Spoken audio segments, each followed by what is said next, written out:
Hey guys, good day to you. On today's video, we're going to be discussing 10 ways to make your salary last longer, part 2.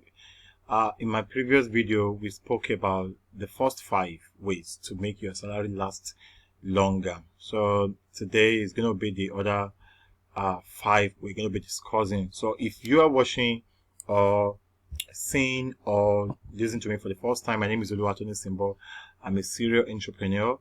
And if you want to get in touch or know much about us, what we do, kindly go to osdconsulting.biz, www.osdconsulting.biz. So let's get going. 10 ways to make your salary last longer. A lot of people don't. What I'm going to discuss is not something that's really that new, but the problem is a lot of people don't know how to implement things, and a lot of people would wait for somebody to inspire, motivate, or challenge or push them to get on board or do what is right. So a lot of people, anybody would know that if you are not financially buoyant, you should not be spending lavishly.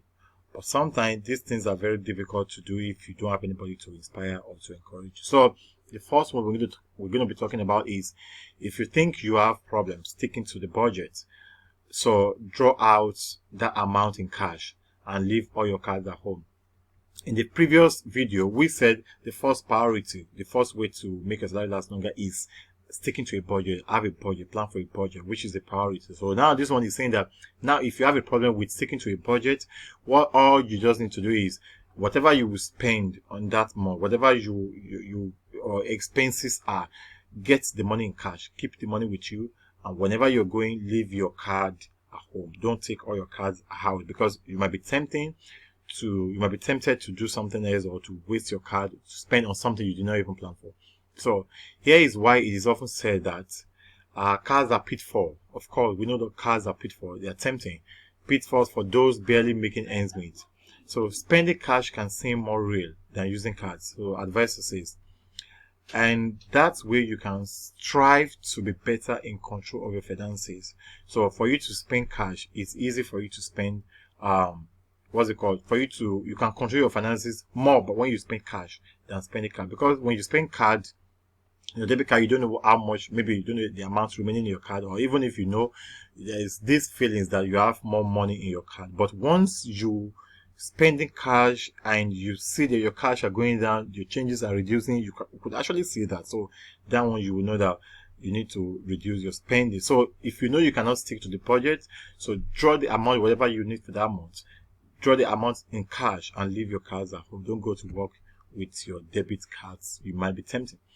So they might be tempting. So the second one I'm going to talk about is think twice before every purchase. So this is an old saying that you've been hearing over times without numbers. It's not new, especially given some circumstances that think twice before you do anything.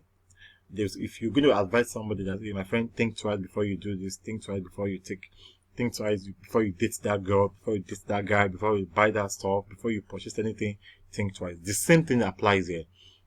Whatever you want to buy, think twice. And there are 3 vital questions to do that. One is, do I really need it? The second one is, can I live without it this month?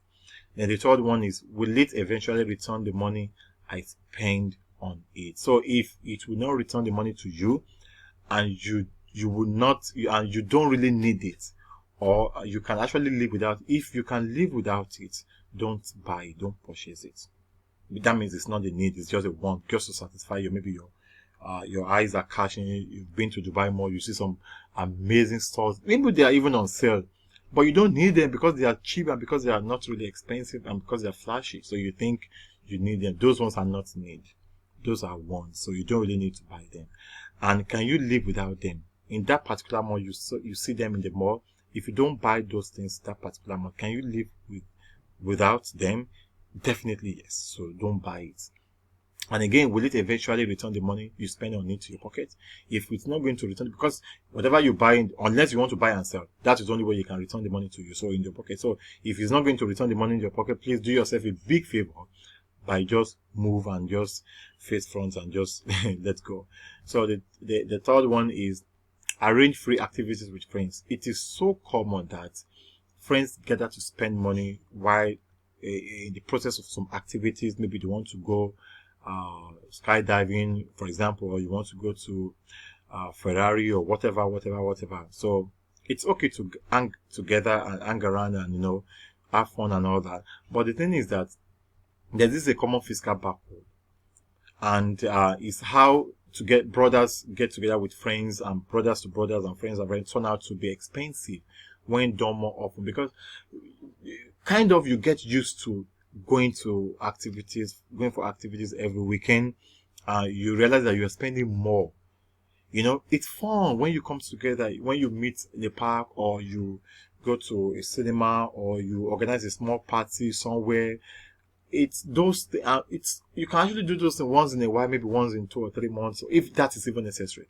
But when it's in a situation whereby you keep doing it every weekend, how do you want to be accountable for your income? So remember, spending quality time with people need not be an expensive affair. Spending quality time with people need not to be expensive. You don't need to borrow, you don't need to get loan before you can enjoy yourself with your friends and all that. So, and instead of you going out for every evening, you can just instead of you going out on every evening, you can just meet up in a friend's house. I mean, bring some food. Okay, maybe you are five. Oh, let's meet in A's house, and what you're gonna bring? You're gonna bring some rice. You're gonna bring some fruits, some veggies and all that. Just combine those things and have fun, varieties. Because if you are going to eat the same portion of foods at the restaurant, you're going to spend a lot. You're going to spend a lot. So you're going to spend more than what you will pay for your utility bill the following month. So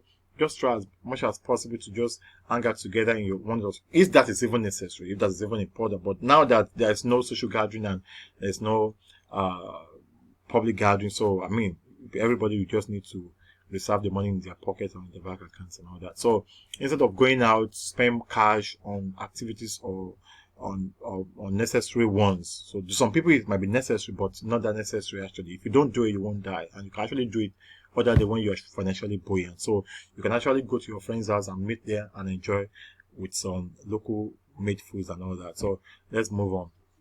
Then the fourth one is peers are most likely to be in a tight spot like you. Be considerate. You have to think of your friends. The fact that your friend earns more than you doesn't mean that you just need to be going to his house every day or her house every day. There are so many people that are dependent. They can depend on people because they know their friends are nice. They know they're kind and they're open. They are generous. So they not abuse their relationship and go to them and just eat something. So you don't, even if you're going to meet a friend in his house, you just have to go there with a small gift, buy small, even if it is small, a bottle of Coca-Cola. At least it shows something that you thought of him and you just bought something for him or her. That's all. So that same moment you're thinking of that, oh my God, I have 100 dirhams in my pocket. That same moment you need to think about your friend. Maybe he has less than 100 dirhams or even 100 dirhams. You just have to think. You don't need to think like, I have 100. Oh, you'll be having 500. Let me go and meet him. Let me go and eat part of the 500 dirham. Let me go spend part of this. No, it doesn't make sense like that. And you need to be considerate and you need to be kind enough. So you have to put that in mind. Remember that while it's easy on your pocket, it's also easy on theirs too. If it's easy for you, it's easy. If it's the other way around. So if anything, financial gurus remark that it will mostly bring people even closer together. Because the thing is that if you consider people like, oh my God, these people might not be having money. Okay, let me just go there, buy some things, give them something, and it improves your relationship, your friendship with them, and it grows it. It becomes more healthier, and it brings you people together when you think about others.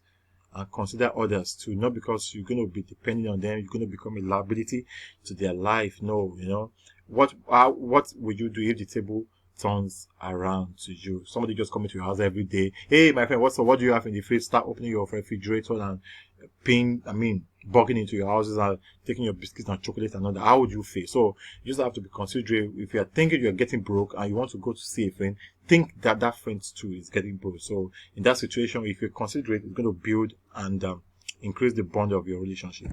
And so the last one here is reading in costs spent on food and drinks.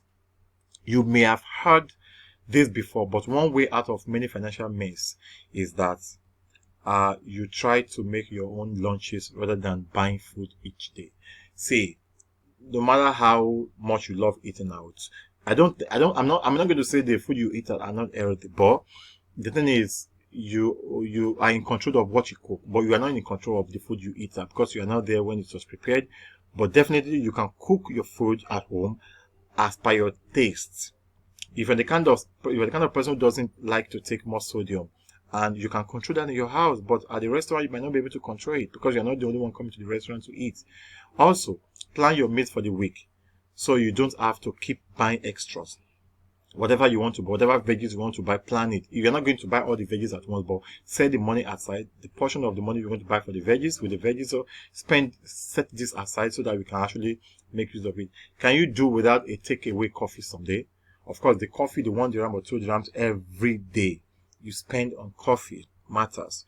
All these small stuffs, all these small dirhams or 50 phrase or $1 you spend every day, these things soon add up. If you keep dropping those coins or those dirhams or dollars in your savings, your box, your house, at the end of the month you realize that at least this thing will not even make you wealthy. The money, the coffee break, I mean the coffee, $1 coffee you're dropping, 1 dirham coffee you are dropping will not make you wealthy, but at least you must have disciplined yourself to control your finances, to buy when you want to buy, to not to buy when you don't want to buy. So being in control and being disciplined is the basic stuff we're talking about here. So no matter how much money you have, if you're not in control and if you're not being disciplined, financially disciplined, you're going to waste this money and you're going to lavish it without any remedy. So, ladies and gentlemen, thank you for this opportunity once again to watch or to listen to me. My name is Oluwatoni Simbo. I'm an entrepreneur. Till I come your way again in the next video. Thanks so much. Please do endeavor to encourage me to do more of this. You can share with your friends, like and comment. Let me see how you feel. Let's see you on the top. Thank you so much. Take care.